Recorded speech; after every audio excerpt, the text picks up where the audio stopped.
Today, of course, was a confirmation of something that CNBC-TV18 put out early August. Sebi chairman Suin Pandey on the sidelines of the FICCI annual capital markets conference saying that there is a need to increase the tenure of equity derivative contracts. Basically, our story, 5th of August, was this, that, the regulator, in sort of consultation with the government, Ministry of Finance, may look at moving these weekly contracts, weekly option contracts, which is essentially the bulk of volumes, options volumes, and options are 90% of the market. And the weekly may actually not remain weekly anymore. They may be replaced by, fortnightly, or maybe even monthly now. So the confirmation coming through from the Sebi chairman. Just want to play out a quick sound bite and then we'll get into a discussion. See, improving the tenure really means that, whether we can sort of have longer term, more longer term derivatives. But all this is to be done in consultation. As I said, that in what form, how, we'll have the consultations. So and we'll have a consultation paper coming? Yes. Nothing will be on... By when will the consultation take? No, I can't is give it like you the... in a month, in a week? No, I can't tell you that, but that's the thinking process we have. But your preference is for a longer. Your preference is for a longer. Yes, that is qualitatively we have to see, but we have to calibrate it. So if you really look at my statement, where I said in a calibrated manner. Okay, all right. Clearly, it got all those, those stocks that are market-related nervous yesterday. If we look at the F&O basket yesterday, BSE, there was a big open interest built up. The stock ended down with a cut of close to around 8%. However, by the end of the day, the open interest built up was only around 2.5% approximately. So there were some shorts in the system, but not massive. During the day, there were massive shorts. Sometimes you like shorts in the system because if there is some good news, then it could cause them to burst up. There was some cash market selling is what I presume yesterday in BSE. On Angel One, in fact, there was unwinding of long positions. Let's get MCX first. On MCX as well, similar case out there. The stock was down close to around 3.5% approximately. And open interest build-up wasn't massive. It was around 2.5% approximately. While on Angel One, there was clear signs of unwinding of long positions because the stock ended down with a cut of close to around 6.5%.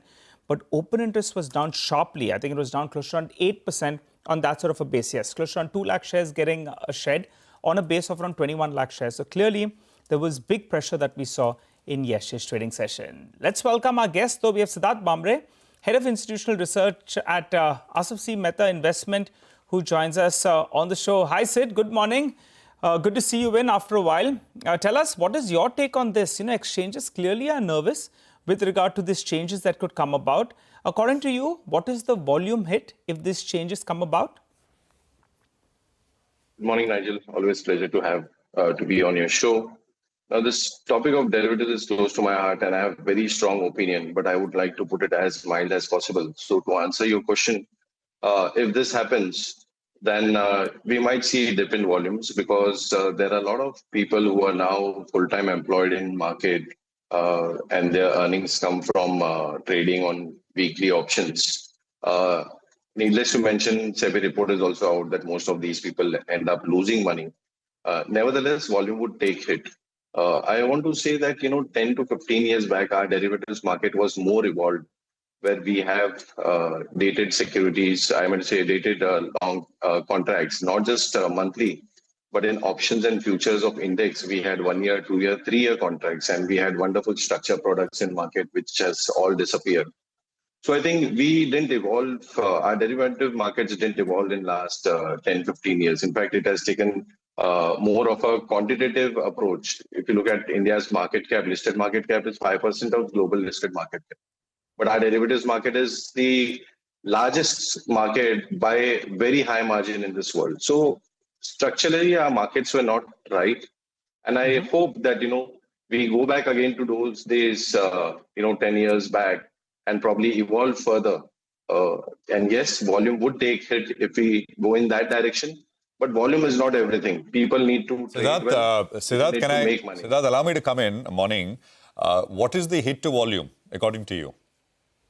It would be substantial. Firstly, we need to see, Prashant, that whether we are doing away with weekly for everything or, for few index only. whether we are coming out with a fortnightly or only monthly. Because if it's fortnightly, then the hit would be probably less. But if it's only monthly, then it would be significant because people are trading day in and day out. And generally, what happens in a monthly option, if the volatility is not significant, the time decay, the volatility don't move the premiums much. At least time decay doesn't move much. And that would not make daily trading viable for option traders if markets are not giving any directional move. So obviously, if there is no volatility, volumes would come down irrespective of the capital or the capital constraints. Yeah, Siddarth, hi, morning. Your overall point was interesting that you used the word we were a more evolved market 10 years ago because you had deep out of the money options, you had products which could go on for very, very different time durations. So as someone who's been in this market for so long, I mean, what is it that you're actually advocating for? You're saying that take the near-term hit. But I mean, don't a lot of other global markets also offer weekly or fortnightly products? So what is it that you are advocating should be the path forward? So we do have a deep, evolved and a mature F&O market. And a safe F&O market, may I add? Yes, yes. See, purely from risk management perspective, our markets have evolved. Credit to risk management stuff over there. But from products per se, I think we have not evolved. And what I've been against weekly options, but not probably perpetually, but our market had not evolved.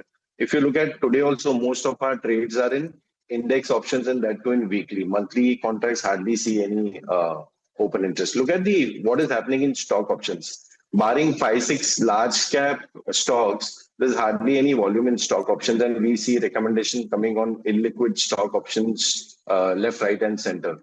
What I suggest is, I understand there are compulsions now. Mutual funds are launching SIF where 25% of the portfolio can be on the short is side. Possible, yeah. So this is all structured, Surabhi. Means I don't want to talk more on that because I might say something which I should not.